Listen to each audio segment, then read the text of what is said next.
Hello everyone, welcome back to my channel. My name is Zach, and honestly, if you weren't expecting it, let me rewind. If you've been watching me for a while, or at least over the past month, and you weren't expecting me to make a video like this, I'm not sure what you're thinking about. Because yeah, the FTX podcast is here. We have Andy Din and we have the CEO of FTX himself talking with each other about the recent sponsorship that FTX have done on TSM, going towards naming rights. We're now TSM, which is one of the most popular esports teams in the entire world, have changed their name now to Tsmftx. FTX is a crypto exchange based in Hong Kong, very important exchange over there, and TSM is one of the most important esports teams in both the world but also NA in a big way. So I think the whole idea here is to bring FTX brand over to NA, and FTX are paying TSM $210 million over the next 10 years with $21 million a year. With that being said, let's jump straight into it. This is huge. This is going to bring massive, I think over the next 10 years, this will bring a lot more mainstream adoption from people of the age around 10 to maybe 45-ish over to looking at this exchange. So really important for crypto as a whole. Let's jump straight into it. Let's jump into it without the music though, because I'm not having this video copyright claimed for music. Welcome to the FTX podcast. This is a very special episode today with Andy Din, the founder and CEO of TSM. Welcome, man. Hey, thanks for having me. Yeah, it's an absolute pleasure. I've been wanting to do this episode for a while, so I'm glad we were able to make it work. So this is Andy Din. He is a former League of Legends pro player. League of Legends is the biggest MOBA in the world, I believe, if not the second. I think maybe China has King of Glory that was doing better than League of Legends at one point, but regardless, one of the biggest esports in the entire world, many millions of fans. Thanks for taking the time. A lot of the listeners of this podcast are the crypto community, which I think are very related to the gaming community. So many of them will know who you are and who TSM is, but I'd still like to ask you to give a brief introduction of yourselves for those that may not know. Yeah, so thanks for welcoming me to the show. I'm Andy Din, and I started TSM about 12 years ago as someone that was just playing games as a pastime in college, and esports. I gotta say, okay, $210 million in funding, but can't get a better microphone. I'm joking, kind of, but come on, get one of the Shure SM7Bs in. I know you can. Gaming was really small at that time, so players were paid $1,000 a month, and I really loved gaming and competing, so I kind of just dropped out of college to pursue it full time, and it wasn't really something where you could actually do full time unless you created content as a YouTuber, as a live streamer. So it was competing in events and winning competitions, and also becoming a YouTuber. I also want to add in now that one of the reasons why I've taken so much interest over the past few days on Twitter and on YouTube talking about this specific deal is because I'm someone who's a newcomer to crypto. I've been basically studying it for the past month and posting my studies, which you can find all over the channel, basically going over Bitcoin, Doge, ECOMI, all these different cryptos that I've been looking at, trying to understand everything, getting involved, etc.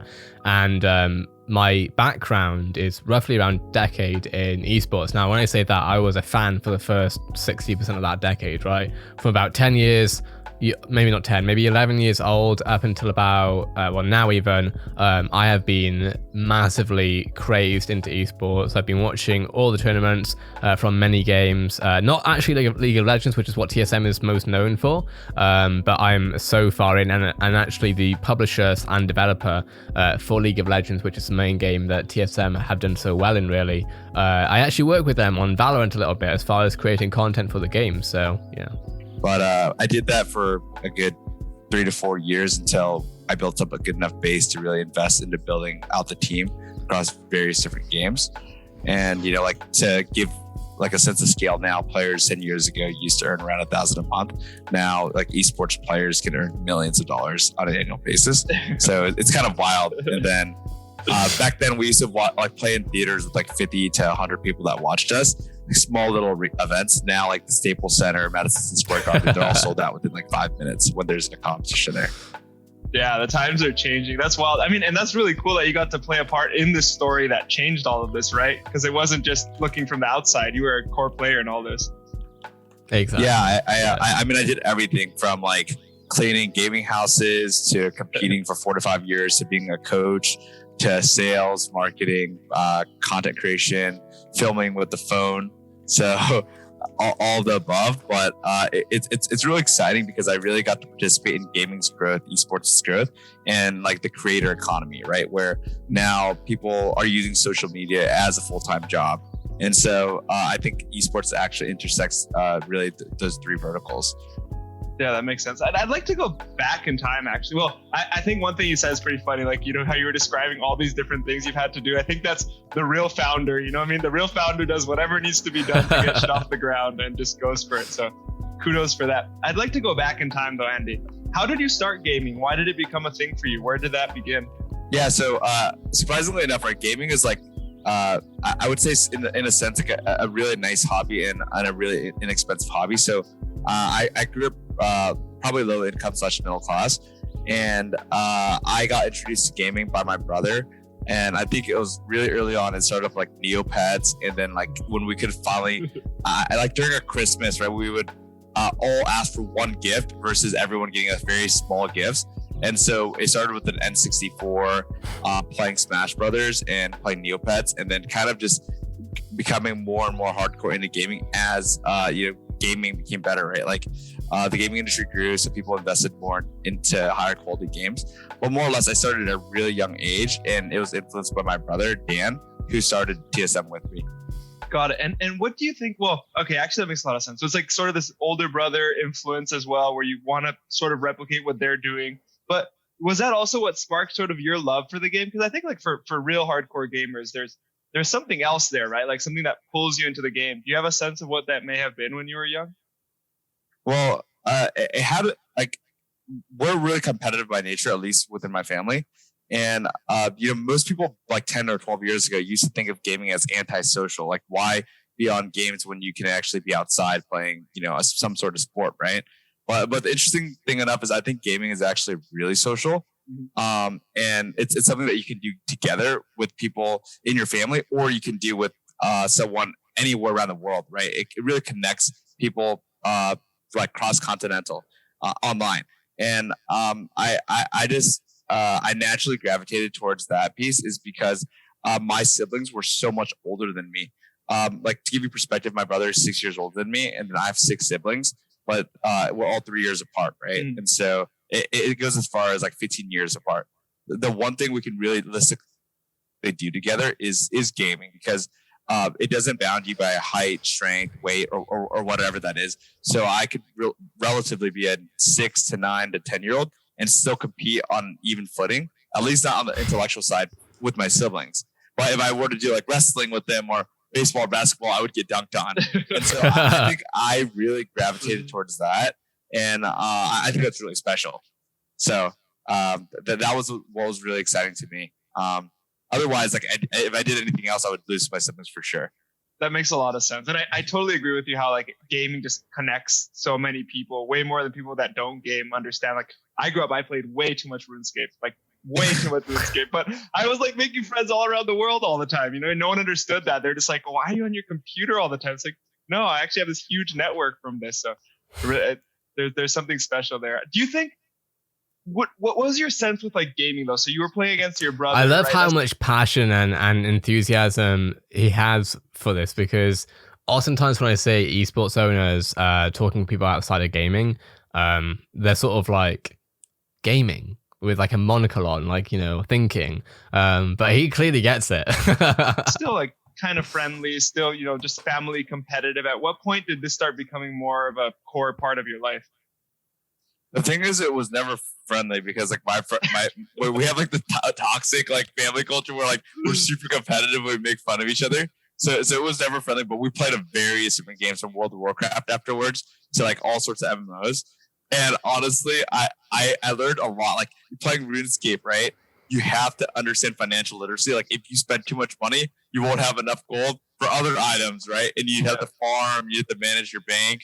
So like I think it's always become a big part of my life, and I was already competitive. But my brother, who was he's older than me, And so like when he played StarCraft, he was like a top 5, top 10 person ladder in the US, right? Yeah. And so he was always competitive. And I think that's what really naturally drove me to be more competitive. And then two, we were a family of immigrants, right? And so it like my mom would always like, hey, we sacrificed so much to bring you guys over to the US. You have to make the best of it. And so I think a combination of that just made us more competitive naturally. That makes sense. And did they get a sense that you guys would be able to build so much out of gaming, or did they feel like you guys were wasting your time, like your parents when they would see you guys gaming so much? There was a lot of like Asian parent disappointment type of conversations where like I think that like at night I would sneak in because my oldest brother wasn't a gamer, so he would pull my Ethernet cable out and then I would have to like secretly plug it back in, or I would like put my laptop underneath my blanket to play, and then when he would walk in, I would like shut it down. And so there was like a lot of cat and mouse game. I was like super addicted as a kid. So I can see why. Yeah. Same shit here. I think some of my biggest fights growing up, like with the family, was because of gaming as well. So I could definitely relate to that.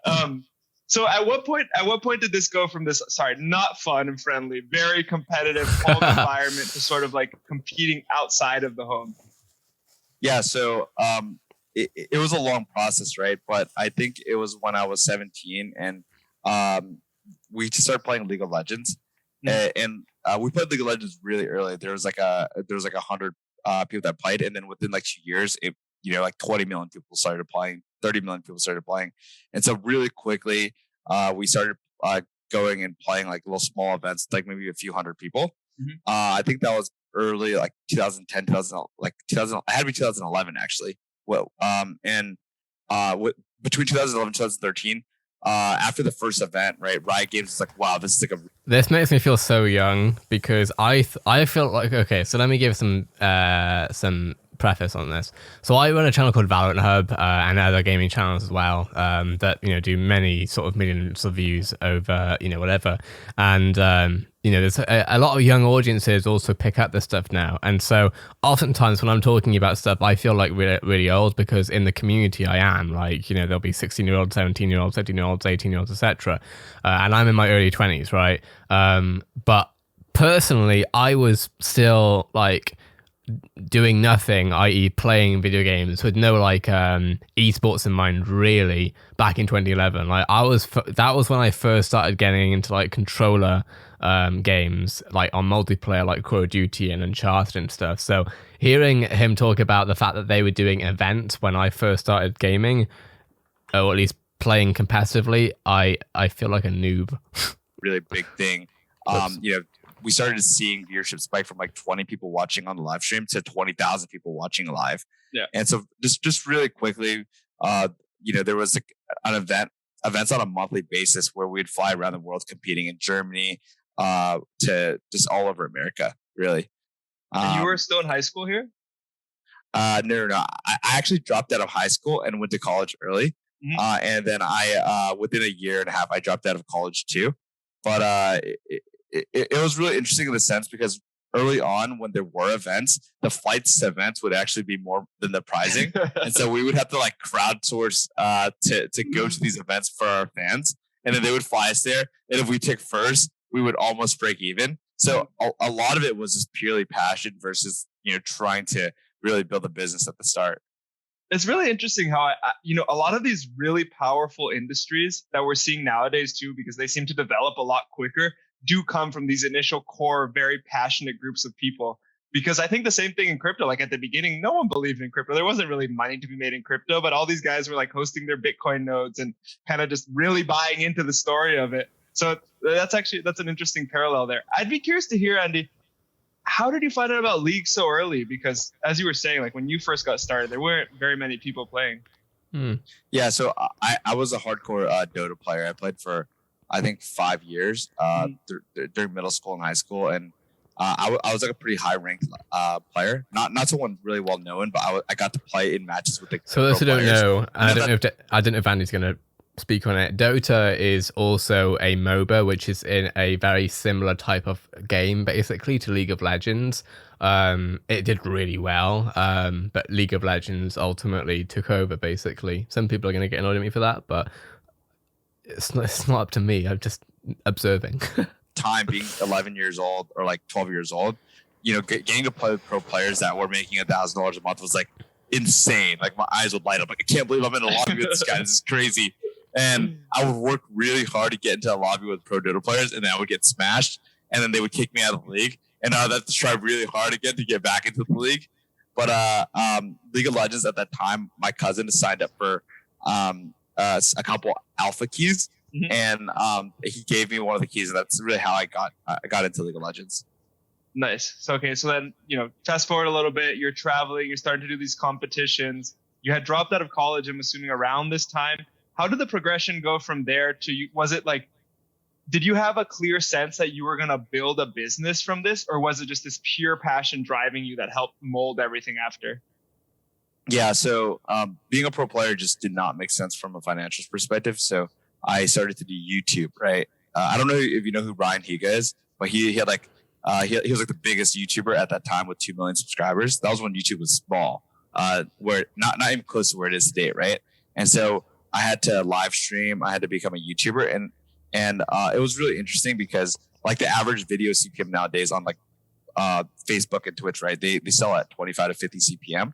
And at the time where we would live stream or create YouTube content, the CPMs that were being paid were 50 cents. So and then what the heck? 2020. Hang on, hear me. Let me hear that again.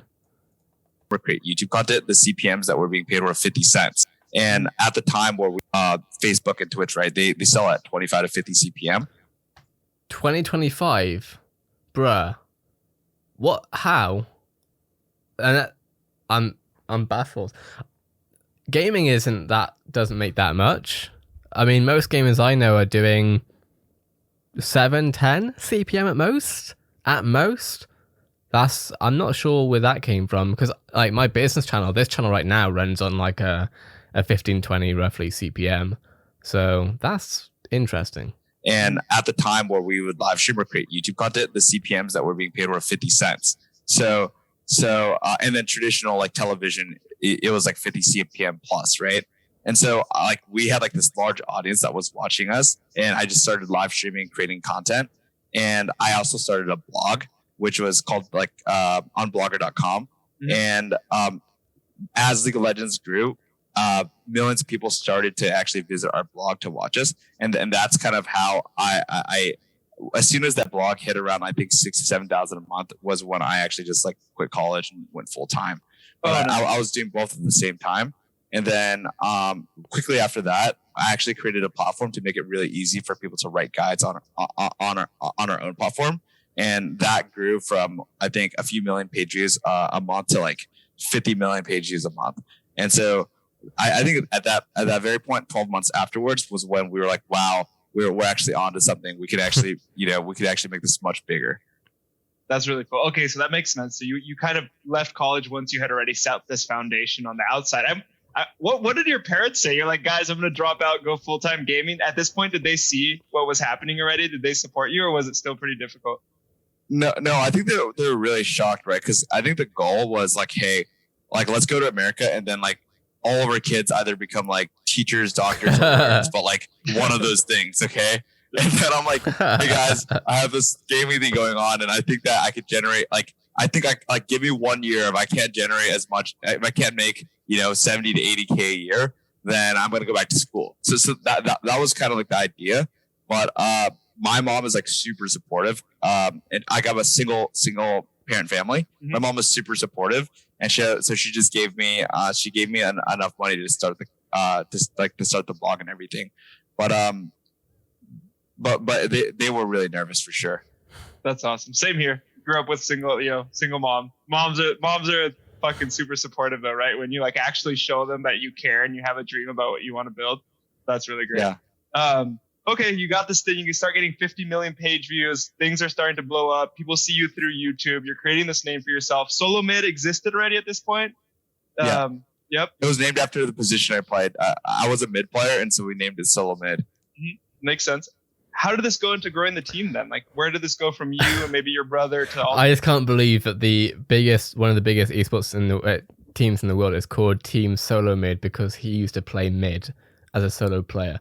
It's just baffles these me. other people. I love it. Yeah, so just growing the team, like we were a really small team, and we mainly had just hired gamers around us that just really understood the brand. But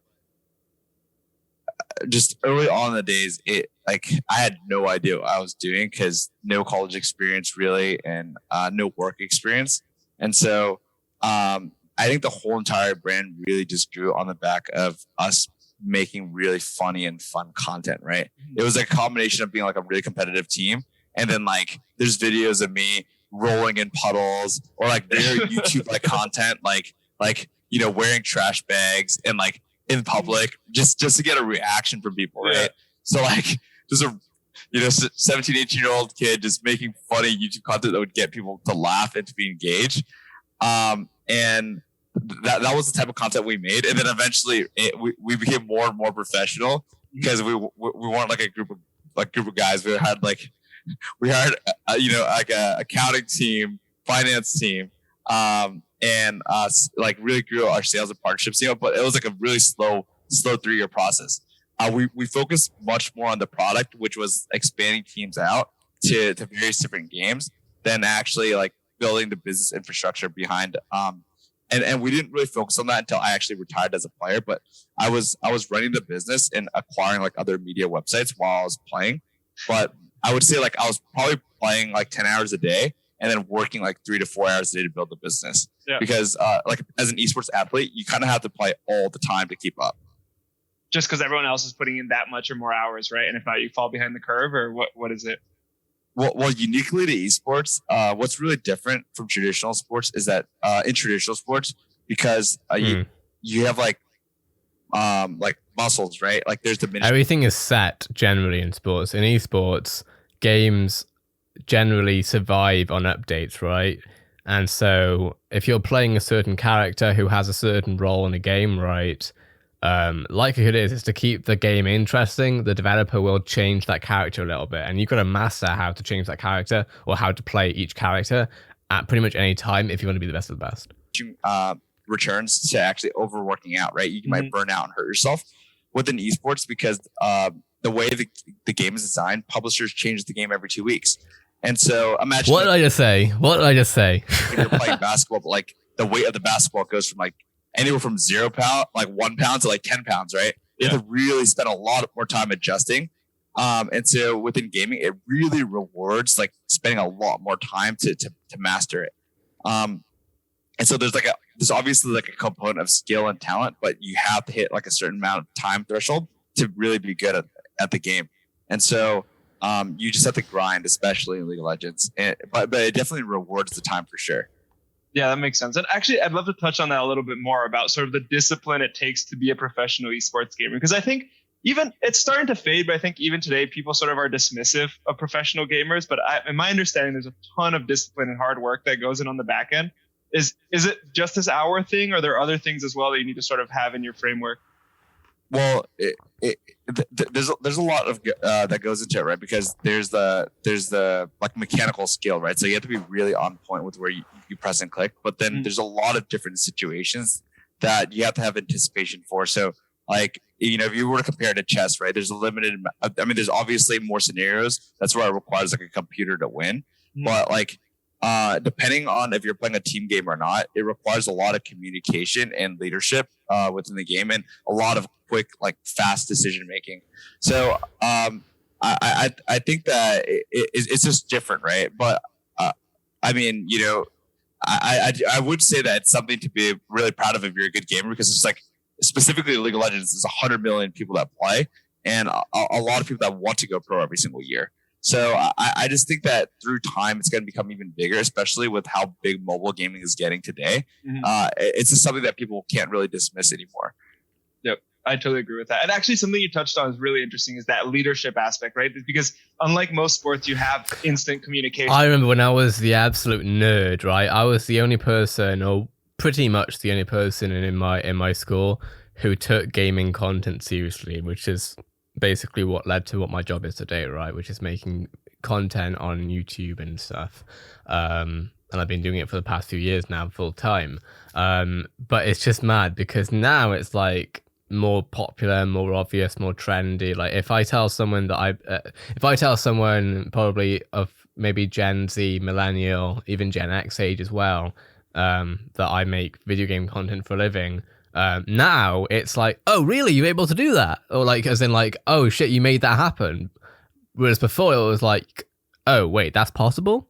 So it's really interesting. It's amazing to see how it's changed. And this is one of the reasons why I'm really enjoying crypto, is because I feel like I can see a lot of similar parallels between adoption, basically, from gaming into mainstream and crypto. With everyone on your team, did you sort of have that from the beginning, or did you have to develop that sort of split-second decision-making communication aspect?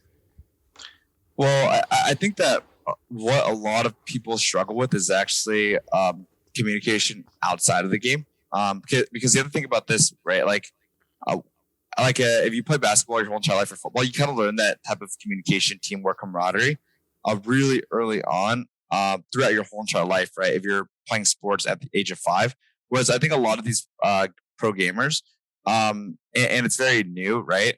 There's my generation of pro gamers, they stumbled on it, and it was more as a hobby. But now kids that are 12 or 13, they're like, hey, I want to take this seriously. I want to go pro 4 years in advance, right? Mm. And so I think that like how to like work with your teammates, how to resolve problems, how to like address issues directly. I think those are things that esports athletes struggle with very frequently. But leadership within game too, depending on the person, it happens a lot more naturally. But it's something that definitely needs to be trained. And that's why we have like sports psychs and analysts and coaches on staff. Makes sense. And did your learning on that side of the spectrum help you on the business side as well? Like, were there parallels, or was it quite different? Well, specifically to me, I think what really helped me on the business side is to be really competitive and to strive for more, right? It's really important, I think, to have a certain level of optimism and to understand like what's real and like what's like really hard to achieve, and like really coming up with a plan to actually execute to get there. And so I think that esports really helped me, at least from like a personal perspective, and also to drive this business forward. But at the same time too, though, I think like a lot of the basic skills to be a good leader, I'm still developing now, or even like a seasoned CEO, I'm still developing now. There's a lot of skills that I also don't have. Makes sense. I mean, yeah, it's like kind of like a lifelong journey, right? Especially as you're growing up, team, more people. Just bear in mind, man's like 29, so yeah. People and new sectors to look at. Before we go into sort of TSM today and what's going on at the moment, I'd love to hear a little bit about this. This 17-year-old Andy creating funny ass YouTube content that got people engaged, that got people following you guys from the start. Are there any highlights or sort of memories of breakthroughs or things that still stay with you to this day, or obstacles, things that were really hard to push through? Well, I think everything was challenging, but I never like. There's only a few moments where I felt like this is like way too hard, just because I was having the time of my life. I mean, I'm sure you're now too, but like for me, right, a suburban kid, I didn't take my first flight ever till I was 18 or 17 or 18, right? And so like through gaming and through my career, I got to probably experience the first of many for really everything, right? So it was truly an amazing experience. Like I have to say that like my first sales deal that I ever did, and just learning about like digital media, CPMs, was really nerve-wracking, and just doing my first pitch, like doing my first pitch ever was really hard, because you never really develop like the ability to present and to like read contracts or any of those things until you actually do it. And for me, because I was pretty reserved as a kid, going into a room and just talking to like a handful of people was just something that did not come natural to me. And so, I don't think I would ever forget my very first sales pitch. What were you trying to sell? Like to a sponsor, or what was it? We were like a media website. We had live streaming. We had an esports team. But I was trying to sell ads to like a gaming company called Area Games way back when. And, early on we were monetizing like through Google AdSense, right? And they paid like an 8-cent CPM, which is really low. But people that had like direct sales teams, they were selling at like a $5 to $15 CPM, right? Yeah. And so I was like, okay, well, I need to develop my own. I need to develop my own direct sales team because they make 100 times more. So if you don't know what a CPM is, it's cost per mil, something I'm definitely aware of as a marketer myself. So cost per mil is cost per thousand, which basically means cost per thousand impressions or views. So on YouTube, if you have, say, a 10 CPM, right, 10 CPM, the advertiser will then pay $10 per thousand views. So say that you get 1,000 views on a video, right? YouTube, the advertiser, will pay $10 per that 1,000 views. So if you do 1,000 views, you'll make $10. YouTube normally takes a cut of around 50%, so you'll make $5 roughly from that 1,000 views. Now, 10 CPM is huge, right? If you're going to gaming, you're more likely generally to get a 4 or 5 CPM, which means that you're generally going to make from 1,000 views, you'll make maybe $1 to $2. So this is one of the reasons why I love making business videos, is that I will literally make about 3 times what I make on this channel from the same amount of views as on my gaming videos. More. And so I was just going around doing random pitches. And actually putting that down to a more scaled point of view. Say, for example, a YouTube channel is doing 10 million views per month, right? Now, if I'm doing 10 million views per month, I'll make roughly about maybe 70, roughly around 10, roughly around 70 to 100k a month potentially. Now, if I do 10 million views a month in gaming, I'll do roughly about $5,000 a month, maybe something around there. Oh, I met this guy like, hey, dude, just pay me anything above $1 and we're good. and it worked, right? Because he was buying a media from another company for at $5, but to him, he was monetizing 5 times less. To me, I was monetizing 10 times more. And even though I couldn't get the exact rates as what everyone else is getting, I was super proud that I was able to close a deal. So that was memorable to me, even though it wasn't like the best result, or I didn't really do a great job compared to everyone else. Yeah, that's kind of, that was that initial moment, right? When you closed that deal, did you get the sense of like, oh shit, like I can really build something big here, or did that just come gradually over time? Yeah. So like to give you like perspective, it was like a $30,000 deal for 1 day of ads on our website, right? But ads that we generated on an entire month was I think like $20,000. And so I was like, oh wow, if I could get to the point where I could sell out all my ads, I could make way more, like 30 times more. and so I was super excited. Yeah, were you guys? Were you already? You at this point when you had like this site with all these people, you're already hiring other players and stuff, right? Or was that after? So how it started was I was a blog, right, and I created content on like 5 hours a day. I would just write guides, and then we created a platform to make it really easy for everyone else to write guides. And so I started hiring other really high tier players to write guides on our website. Makes sense. And at what point did this turn from like into TSM from solo mid? It was just a natural progression because game like it was really fast growth, but how I remember it was, I felt a little bit slower, even though it was like 1 year. It was a natural progression because we had just me, and then we played casually with 4 other players, and then events started happening, so we were forced to kind of like, okay, well guys, we need a team name, and we named it after the website. But we also played, like, I would say, imagine like just for a fun team, we would call it like solo mid, and then we eventually just called it TSM. And so I would say it naturally happened just through time. But we just branded the team after the website to promote the website. Mm-hmm. That makes sense. Okay, and be curious to hear, from that progression, which is really interesting. You started really small and sort of built the whole groundwork up. Where is TSM today? Like, what's going on in this whole umbrella now? Yeah, so TSM today, it's pretty similar to what it was before at a much larger scale, right? So like, instead of filming with my phone at that time, now we have like a 30-person content team. And my first sponsorship ever was $500 a month with like a hardware company. Mm-hmm. And now, every partner that really sponsors any esports team in like the league, it's like a 7-figure deal, right, at minimum. So that's really cool. And then instead of having a team in League of Legends, we have a team like across 8 to 9 games. And so really going from 5 players, like 70 plus players. And then we have managers, sports psychs. We have I'm in the TSM facility right now. We have like our own gym, our own private chef. Before I was eating $1 frozen dinners and also cleaning up and doing dishes too. So it's really cool because we have like really nice video equipment that you can really use to make anything. And like our team really nerds out on those things and they love it. But it's just at a much different scale. And then early on too, almost anyone can invest and start a team. Now, like within the last 4 to 5 years, there are a lot of professional sports teams that actually invested in or bought teams, whether it's like Dan Gilbert, Madison Square Garden, the Golden State Warriors, they all like made their own esports team. And so just being able to like own a team and being next to these guys, there's a lot of validation there. And I think it's really cool.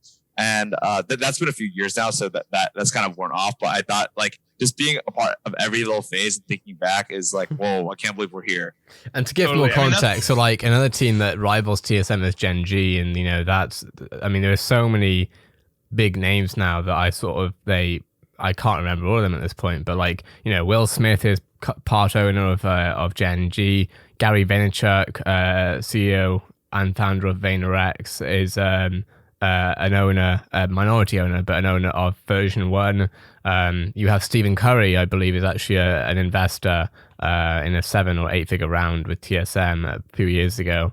There are just so many celebrities who are basically, they're seeing good investments. So it's awesome that you can give all your players experience. Oh, and LeBron James' son is a part of FaZe Clan now, which is the team that rivals TSM a lot too. Experiences you kind of never had, right? Like the comfort to really build out what they need to win games and stuff like that. Well, from your side, you're like, I just had to figure shit out. There wasn't no chef. You're like private chefs. That's awesome. That's kind of crazy, actually. That's really, really cool. I mean, there's something special in that, right? Like to learn from your past experiences and see where things blocked you a little bit to develop where you needed to go, and then be able to take those obstacles away for the others. That's that is leadership, I think, in a lot of capacities. What do you agree? Would you agree with that? Do you think it's been an interesting journey, and it's kind of fun to just really do something you love and really work towards it, but like at the same time not really know where it's going. Yep. Yeah. And then crypto, where does this tie into? Like, where did you learn about crypto? Where did crypto, I guess, first, and then I'd love to know where FTX came into the picture for you. Yeah, so my brother Dan actually got into crypto a long time ago. I think it was back in 2014 where we lived in a small apartment together, and he was mining Bitcoin, and it would just heat up our entire apartment. He had like 6 or 7 computers, and he was just doing it for fun, right? Because at that time, we had free computers, and he also accepted like free Dogecoins at that time too. But he didn't really take it that seriously. He mined it a lot and left it in hard drives, and eventually just like lost it. We did the calculation I think a couple months ago, and I think it had to be like $6, $7, $8 million that he lost on hard drives. And then he went to look for them, and he gave them all away. And then the Doge wallet that he had like I think $3 to $4 million on it, but the exchange stopped using Dogecoin. So they said, okay, like if you don't deposit remove your Dogecoin out, we're going to take 25,000 Doge per day. And so eventually it depleted to zero. But I've always really followed crypto early on, even I think 3 years ago when it went up to 20,000 and it crashed back down. Yeah. And just a lot of crypto investors surround the space and actually invest in esports too. And I just remember, all my friends telling me, hey, you should put at least 5 to 10% of your net worth into crypto. And I kind of just never did. And so I always followed it really closely. And what I wanted to do was I wanted to actually invest into crypto, just started following it just because it's just really interesting that as a business, right?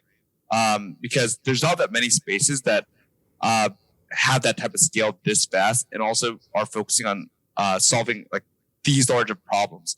And so that's kind of how I reached out to Sam, because I started like investing into crypto and use a bunch of different platforms. And then my friend Adil, he's like, hey, you should reach out to Sam because like he has like the best crypto exchange, and you should try to invest into him, but also just like talk to him and learn. And that's kind of how I like started getting into more that's how I really started to pick up and like learn more about crypto. Mm-hmm. Well, I mean, it helps that Sam's a huge league and gaming fan himself, right? So like when you reached out, he probably knew instantly who you were and made the conversation a lot easier.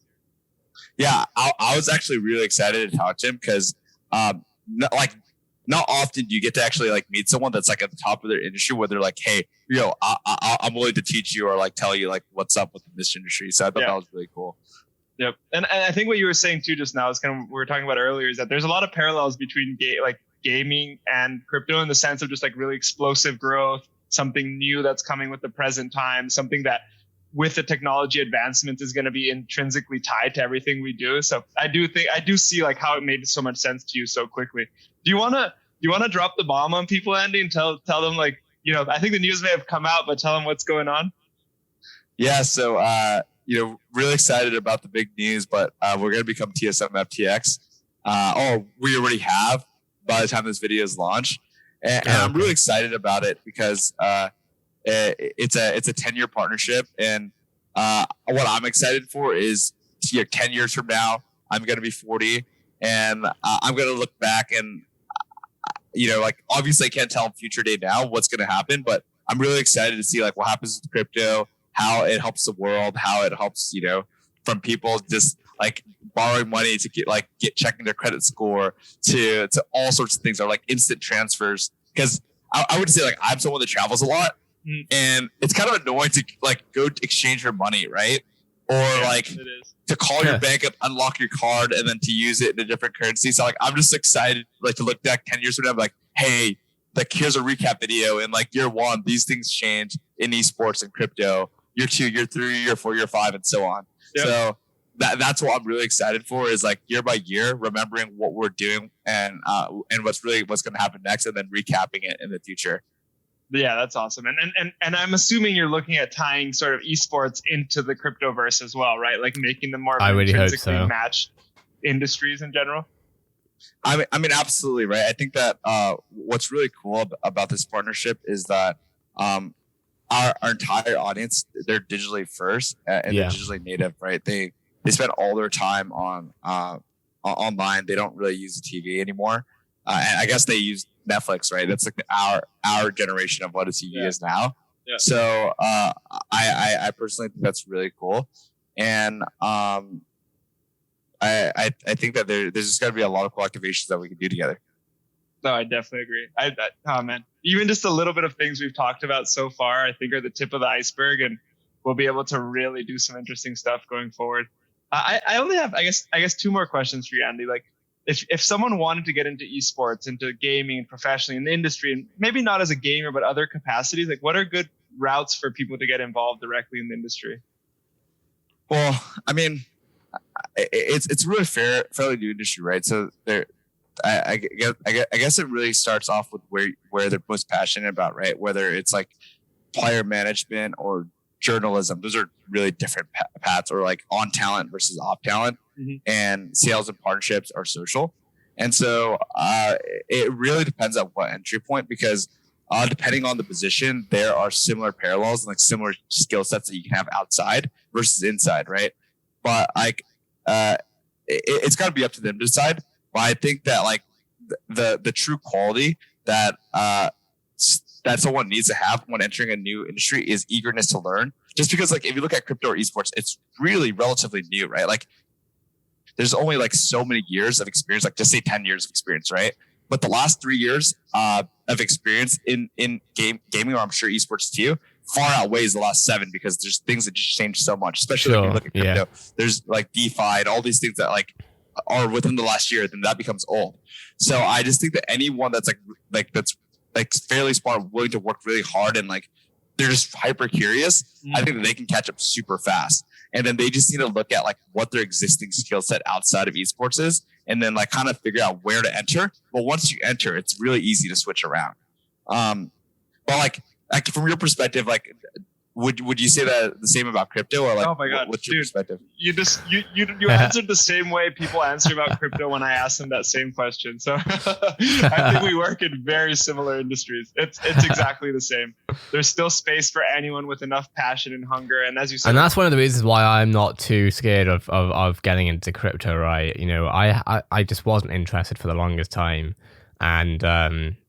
and thankfully I have friends who got into crypto and they were talking about it with me, and I was seeing things, and I just saw parallels with gaming. I'm like, oh crap, I should learn about this. And now every day I'm looking through, you know, as many YouTube videos as I can. I'm looking through crypto Twitter. I'm looking through, you know, crypto news on, you know, Yahoo Finance and, you know, Bloomberg and this, that, and the other. And just trying to learn everything I can. And, you know, there are so many parallels, like I say, from what I'm seeing with crypto to gaming. So it's amazing to see. A little bit of smarts.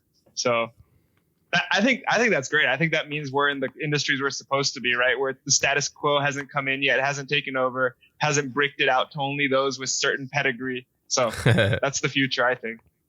Yeah, you got to be adaptable and get ready for change. So that's pretty cool. And then my last question for you, man, you know, you're an incredibly successful founder. You've gone from quote unquote nothing to this huge organization that you've built. Do you have any life lesson that has really stood out to you throughout this whole journey, or something that's helped you stay kind of on your path that would maybe help other listeners? Life lessons. I mean, I have to say that I kind of just said it, right? Like, I think that it's really important to, I think, stay humble, because I don't get me wrong. Like, that's not something that I stay true to every point. Let me say right now, this guy, and I say this with all love, right, and respect, this guy is one of the cockiest MFers out in esports I've ever seen.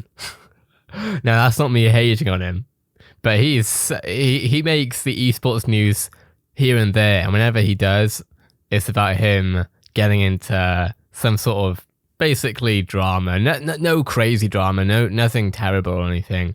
But he's definitely an opinionated character within the scene, and he's been called for it a lot. But like every single time, like I step out of the zone of not being humble, I realize, oh wow, there's actually so much more to learn, and things change so fast, right?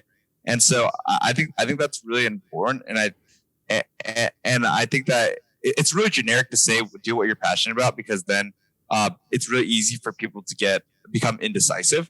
And so I think it's a combination of do something that you're passionate about, but also do something that you're good at or want to be good at.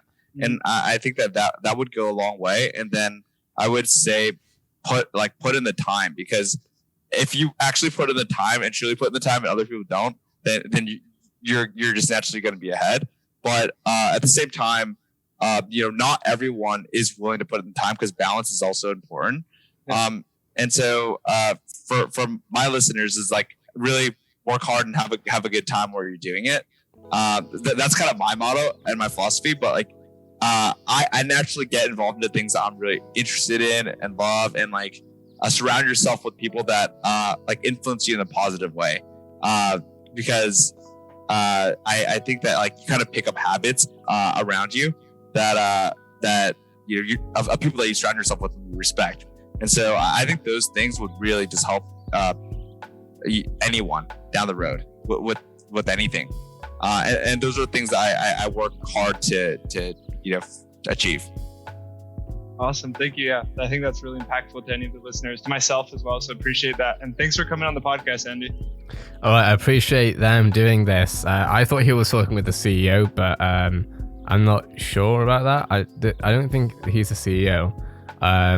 But it's all, I mean, as in Andy is, but yeah, no, it's awesome to see. I'm excited to see. I'm going to continue covering TSM and FTX to see how this goes, because I truly do think that this is something that I personally will be able to hopefully bring value to within the crypto community, because I do also come from esports, and I'm very, very excited. But that being said, let me know what your thoughts are in the comments below. I am very excited. If you don't know what any of this means still, make sure to check out my video that I posted yesterday where I went over how esports will make crypto mainstream, because I truly believe that it will definitely be a very large part of that. That being said, thanks for watching. Have a great day, and I will see you in the next video.